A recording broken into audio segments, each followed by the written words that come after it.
Hello, everybody. It's the Alco Diesel guy, and I'm still suffering from a bit of a voice issue, but I'm going to try to muddle through and get some video footage done here. So I do apologize for that. Anyway, today's video is going to be a little bit different. As you can see here, I have several older type boxcars, which really attracted me to. What really attracted me, I should say, to these is the fact that they have these unique paint schemes on them. The Vermont Railway paint scheme, and in this case, the Boston and Maine. I have, I think, one or two other cars that came in the set, but these two in particular because it's a rare that's, I wouldn't say very close to me, but one of the ones I in more recent times have had an appreciation for and would love to have equipment that would ran on it to sort of run on my own model train layout that's sort of modeled after it, if you will. And this is what I found. And these cars attracted me because, again, their paint schemes. The only trouble is, as we can see, they're running the prehistoric trucks. These are older Atlas cars. You can tell very clearly by the boxes and labels. But again, they're running the prehistoric trucks with the Rapido couplers, the very wide-flanged metal wheels, which are good for some things and not so much good for other things. Anywho, obviously this is not going to do for modern rail operations. In addition to the fact that these cars are also known for being a little bit on the light side and not being able to hold themselves down the tracks. So I was wondering, is there a way of rehabbing these? Well, actually there is. After doing a little research and after another interesting discovery I made at a train show, that I'll show you right here. As you know, I went to the Great Train Extravaganza. It's now pretty much a month ago now, just to show you how fast time is flying. Well, not quite a month, about 3 weeks ago. I found these new old stock Bachman, or at least what I thought were new old stock Bachman cars, and I got a pretty decent deal on them. I thought, oh, great. Okay, I'm down. I always need sort of cheap rolling stock, especially for my Christmas layout. I tend to run cheaper equipment just to make things easier to deal with and to allow me to use different equipment with it, and etc. And also to give sort of a simulation of different railroads. I used more expensive stuff on the main layout. I usually mix in some of that more expensive stuff with the other layout, but sort of long, sort of haul freight trains that I have running around in circles, I usually don't mind too much what kind of wheels they have on it and everything else. Now, normally a Bachman freight car from this particular era, in fact, I'll pull one out over here. Normally a Bachman freight car comes with these metal couplers, these metal wheels and plastic couplers, the one-piece knuckles. These are rather infamous for not working very reliably, as I have demonstrated several times. The truck is mounted from this particular era. Actually, the coupler is mounted to the truck, I should say, from this particular era. They have metal wheels on them, not the greatest flange, but it does a decent job. But nonetheless, they're difficult to couple. They don't have a lot of weight to them. They're just kind of, well, useless, to be honest, to a certain extent, unless you modify them. I have stuck weights on the bottom of some of these cars. I've had mixed results with them. They work on my Christmas layouts, but they never run on my main layout. I was ready to pretty much give up on using them as a mainstay of the fleet. Then, and obviously the coupler problems by themselves kind of caused the problem, as I was going to say. Then, after doing a little research, after I got these, I noticed something interesting. If we look here, the couplers are attached to the trucks, but they are not riding on traditional Bachman trucks. If you look very carefully, these trucks are in fact microtrains trucks with couplers mounted to them. So that's a huge upgrade. And on board, if this is one of them, as you can see, there have been some modifications to this particular car in the form of these weights going across. I've since learned to add more weight than this, but as you can see, this is one unique tactic to get more weight on these cars. And by doing so, this car actually holds the rails very nicely. I have actually tested this in its sister cars. This much improves their performance, and it's done much cheaper, as these washers can be bought for cents on the dollar, even less than $1 a piece. So what I'm decided to do is I'm going to basically take this approach to rehabbing these old cars and see if I can get them back into service.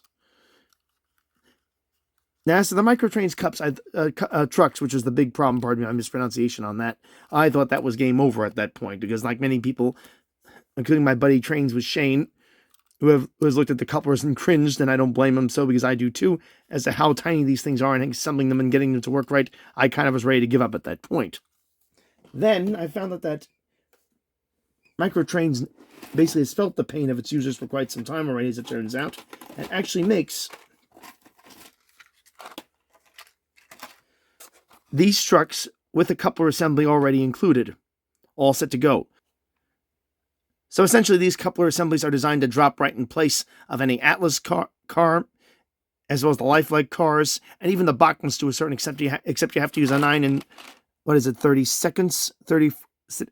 64 fourths drill bit to actually, or 3.6 centimeters drill bit to drill out the bolster hole to make it fit on those cars, because the bolsters in the Bachman cars are bigger.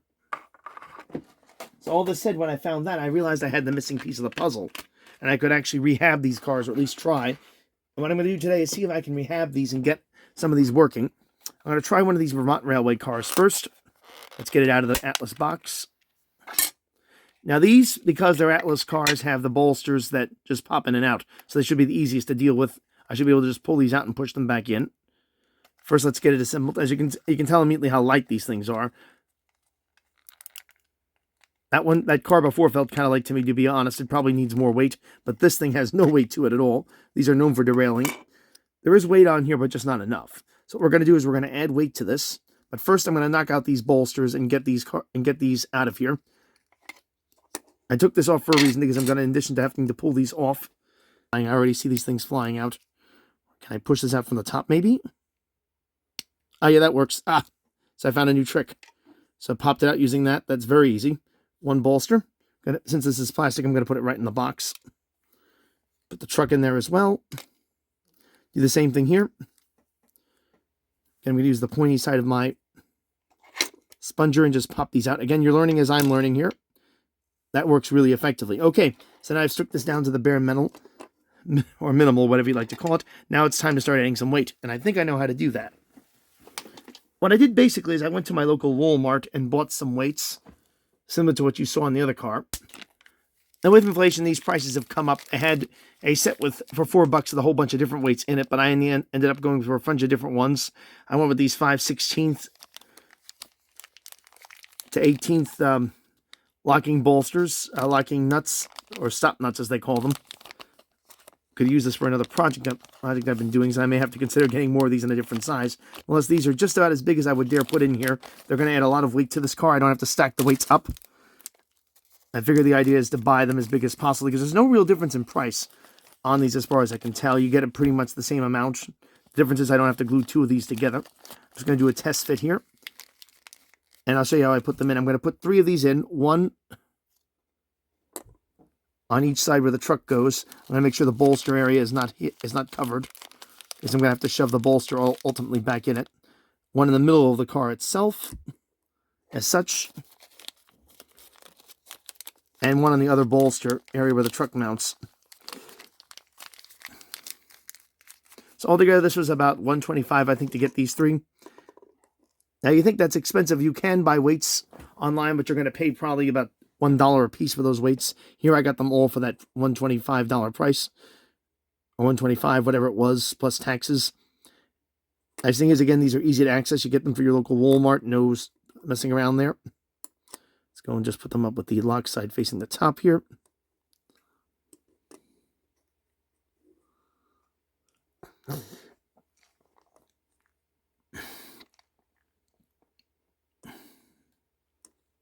There it goes. Let me see if these will fit together.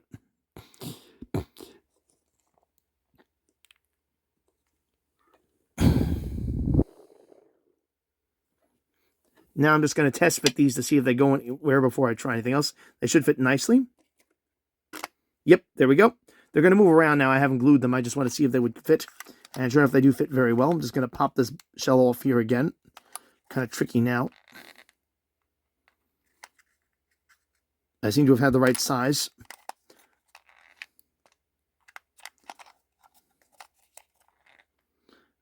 I'm sure there's probably a way of buying these things cheap online from a no-name supplier or a Chinese supplier online and getting them for next to nothing. Quality doesn't really matter here. We're just using them for the weight, although that might be affected, to be honest. But anywho, so now I know that these will work. Let's go ahead and start attaching them. What I've got here is some Gorilla Glue. Disclaimer and otherwise note, be sure to work in a well-ventilated area when you're utilizing super glue. This is the super fast brush, the super glue. This is the brush and nozzle setup. I'm going to use the nozzle in this case.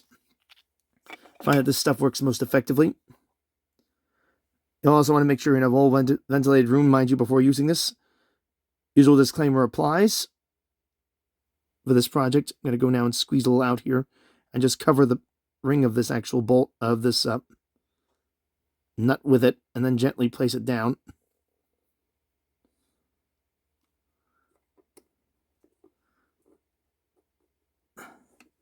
Try to get this in the center.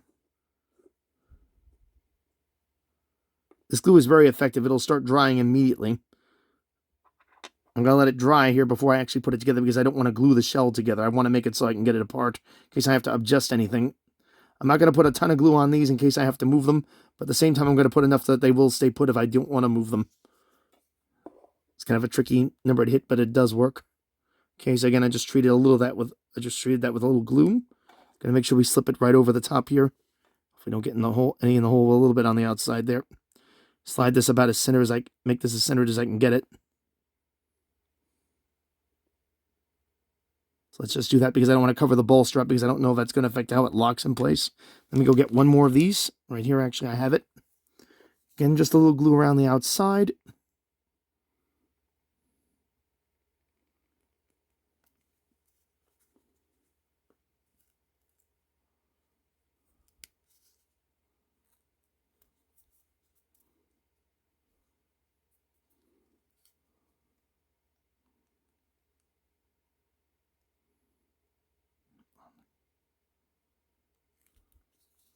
Okay, so that's all got some glue on it.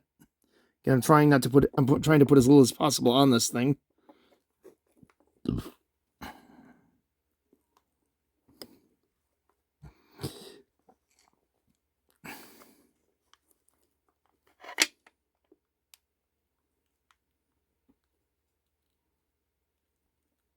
There we go. All it's in place. There we are. And that should do it for the gluing. Let's see if that worked correctly. This should now dry up in a couple of seconds. This stuff dries very quickly and very aggressively. Gotta wait for that stuff to dry inside. I don't want to put the bolsters in until after this is dry. So I'm going to hold off a little bit on working any further on this. A little bit close on here, but I think that'll just clear it pretty well. So now you can feel immediately the difference in weight. This has much more weight on it than it did before. I can add even more to it if this isn't enough, but I think that'll do it. So let's let that sit down. You can even tell by how it thudded just there when I set it down. Now let's take a look at the trucks we're going to place on this while I let this thing dry. So the trucks I'm going to attempt to use with this project are from Microtrains. This is one of their bulk package, fully assembled with the couplers mounted to them. That's the name right there. These are the medium extension on the couplers, the shanks, as they say, they're the extension arm, etc. What this means is that the distance on the coupler will be a little bit longer than short. This is not quite prototypical, but it'll mean for more reliable performance on tight turns and in tight clearances on the yard switching, etc. For yard switching, I should say, etc. Because when you back into tight sidings, you want as much distance between the coupler and the actual truck itself to where they fasten so that you have more distance to move the car around. Again, because these couplers are going to push the truck back and forth as well. So the more distance you have here, the less stress this will put on the cars when they're put into sharp turnouts or tight sidings or sharp turns on the sidings, etc. So here we have two of these. This kit includes bolsters with it, but I believe I can use the stock ones. I've also looked in advance, I should mention, on the height level here. These are apparently what these particular coupler-mounted trucks utilize. It doesn't say anything for the Atlas-type trucks. I'm assuming this should go right in. Let me see what the bolsters look like for these. Let me see what the bolsters look like for these on this. See if this would actually work the way they're supposed to. Go check the clearance of the bolster by itself.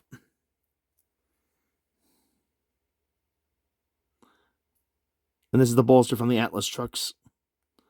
And it fits okay-ish. Wondering if I should maybe try their bolsters.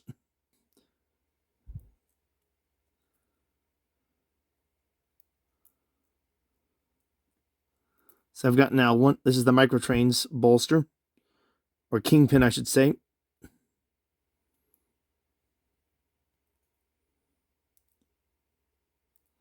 See how this one goes in. If I can get it to work, I may have to use my tweezers. Problem with N scale, again, is if you have eyes that's starting to go, even if you're not quite that old as I am, but still not young anymore, it may be a problem. Oh, this one actually fits nicer, I think. Yeah, this is probably what I'm going to end up using because it fits better. This other one, I don't think was quite as secure in here.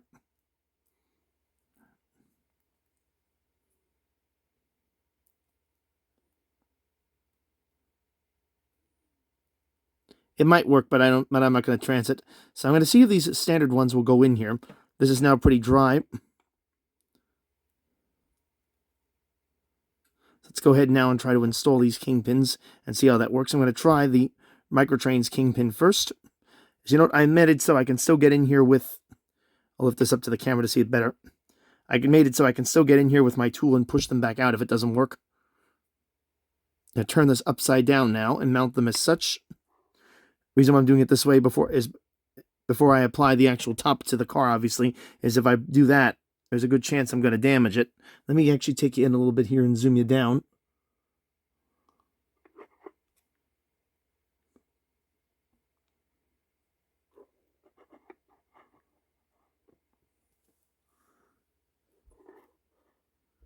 We have the kingpin hole right there. A bolster hole. Here's the kingpin. This is the Microtrains one. I can tell because it's shiny. It's got a sheen on it, whereas the other is kind of dull. I don't know. It may have had a sheen when it was new, but obviously that has not been around for a while. Let's go and just slip this into here. And this should literally just go right in place.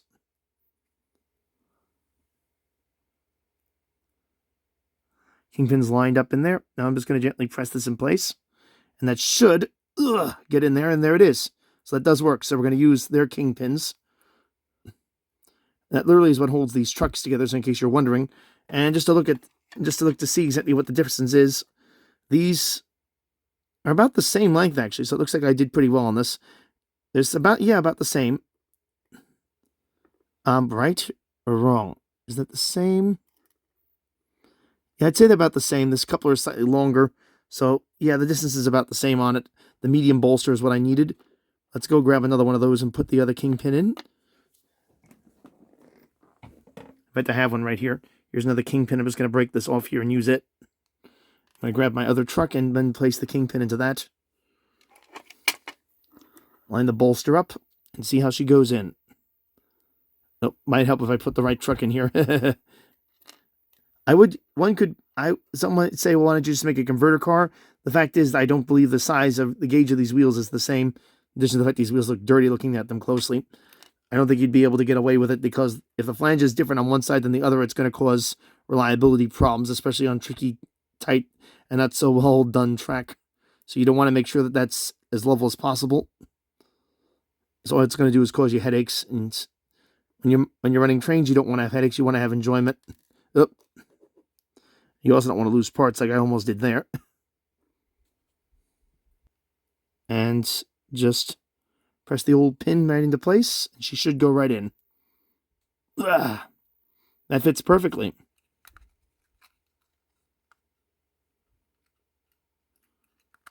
So I'm going to test this a little bit, but I want to do another one of these so I have something else to compare it with.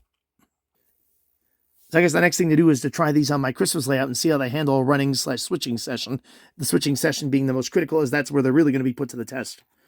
As that's where a lot of these cars tend to go off the tracks. Okay, I know I said I was going to call it quits because of my voice, but I've gotten it back somewhat, and I couldn't resist testing this thing. And the results were pretty interesting. Unfortunately, I didn't have my camera rolling, so I'm going to try to recreate them right now. So first off, we have these two coaches hooked up to two freight cars. Again, I think these are 40-foot long box cars from the Vermont Valley that I just finished overhauling. Hooked up to a modern Atlas RS3. That's not the vintage one. That's the new DCC-ready one I converted.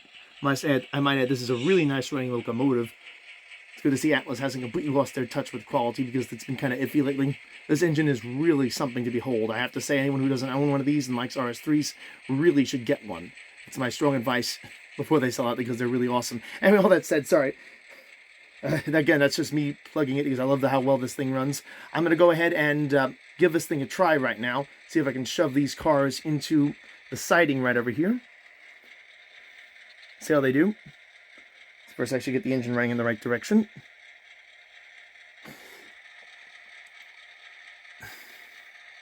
Trying to do this while I'm trying to free cam this, so pardon me, the video is a little bit shaky. See if we can back this right into that siding there. It might actually help if I set the switch correctly, wouldn't it? Oops, wrong one. Might have to look at which switch I'm throwing. So that one needs to be straight. And that needs to go... Oh, it is set, I think. Yes, it is. Okay. Okay, my switch alignment is good. Let's go forward. And and see if it works just as well as it did before.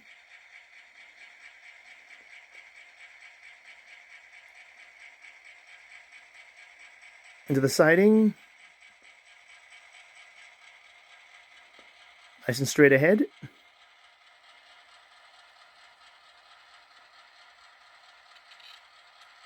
And all the way. So that's a pretty good result right there, but I'm not done yet. Let's do something really crazy. Let's now go all the way around the layout. I'll take it around here onto the main line. As you can probably tell, they'll work fine in that regard. And try backing them from halfway around in. And this is a really nice locomotive. I know I can't help but plug this thing because I love it so much. It's just so quiet. It's the first Atlas engine I've known to run this smoothly in N scale. A full review will be coming up on this thing eventually. Let's go now and show you how good these are and go a little bit further forward. In fact, let me zoom out a little bit more so I can show you what's going on here. Now watch this. I'm going to do the ultimate no-no. Back these around curves. Something that would normally derail them from back in the day. Let's go reverse it, turn the power on. Now, how much of this is the result of the trucks and the weights by themselves, I don't know, but put the two of them together, and it's a pretty darn good combination. So again, we're pushing these cars around 2 turns. Actually, I'm going to go a little bit faster now. The engine accelerates slowly because it has that ESU local pilot decoder. And they have that realistic acceleration system. Let's go and zoom in a little bit more as it comes through the double slip switch. It's going to go straight and right back into the siding we had it before. I'm not going to throttle back. I'm just going to roll. As you can see, they hold the rails beautifully. No problem whatsoever.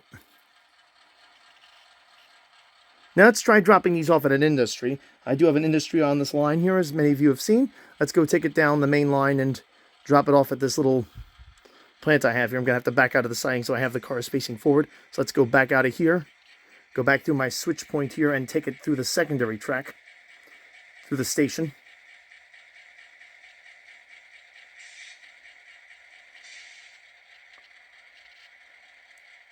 Okay, let's head right now back through the station. Switches are thrown. We have to take this track because that's the one that negotiates through it. There's actually another bypass track over here that'll go through, but that'll take it on the wrong main line. I need to keep it on this secondary.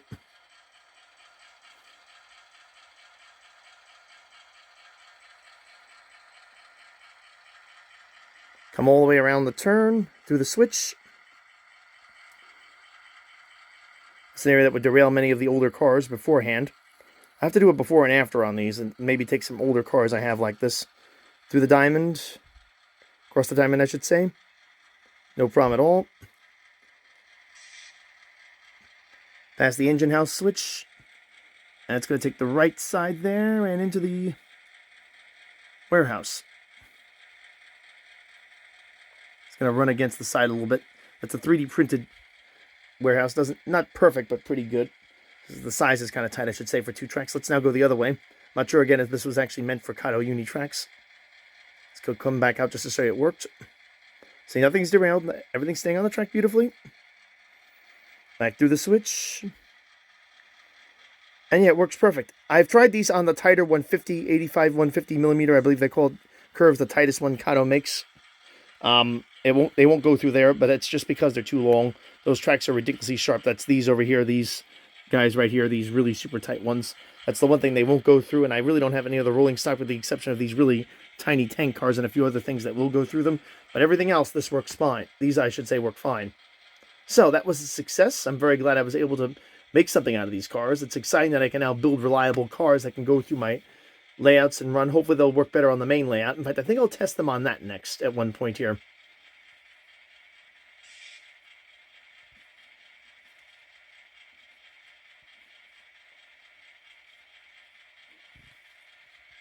Okay, I couldn't resist. I had to try these out on my main N scale layout and see exactly how well they handled the curves. So, I got them hooked up to my CSX GP40 number 6611. Let's go give them a run and see how they work. Again, I got ESU local sound on this. I installed the decoder. This has ditch lights on them, although you can't see them very well. Let's go slowly through the switches. Giving this a real test, I'm running it backwards the whole way to my manufacturing company, which I'm referring to as RU Knots. after the famous railroad that had that name. Had an industry of that name. I guess I have to be nuts if I'm going to run it backwards the whole way, but I have to in order to make it there.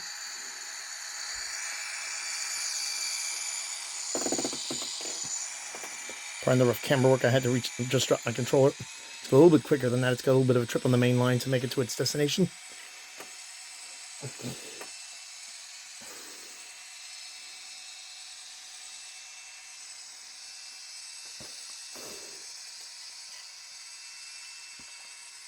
And it's still for the switch.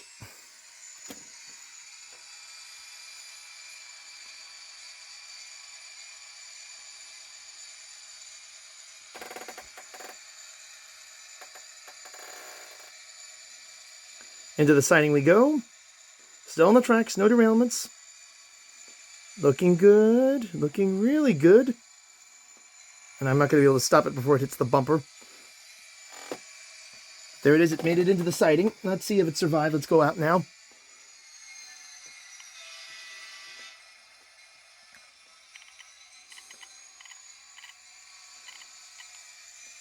Certainly, I had to do some modifications on this engine to get it to run correctly. I'm going to be doing a full review on this locomotive just to show you the differences on this engine.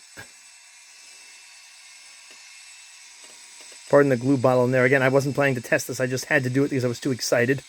As we can see here, it works really well. So I'm getting even more excited now. And you'd never guess these cars were not Microtrains cars. They have Microtrains couplers on them and trucks. But the only thing that isn't Microtrains is the weights I put on them, which of course I just bought off from my local Walmart. Those nuts I bought. And as you see, they do just fine. And there we are in the siding. Let's stop right there so I don't overrun the track. By the videos, this was very much a functional success.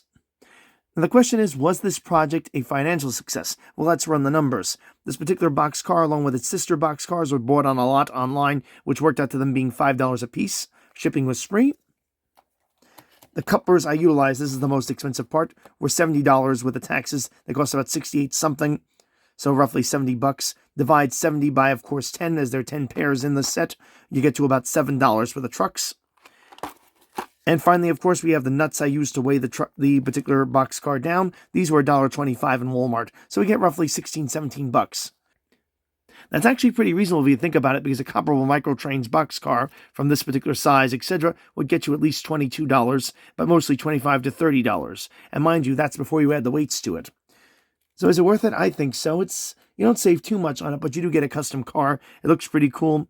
And really, you can't go wrong with learning something and also having the ability to say, when someone asks you where you got that boxcar from that looks like a vintage one, you can proudly say, I made that one myself. Pardon my voice, it is breaking up, so I'm going to have to cut this one short at this point. That's going to do it for this video. If you liked it, give it a thumbs up. If not, thumbs down. Please like and subscribe. And as always, keep the metal side down.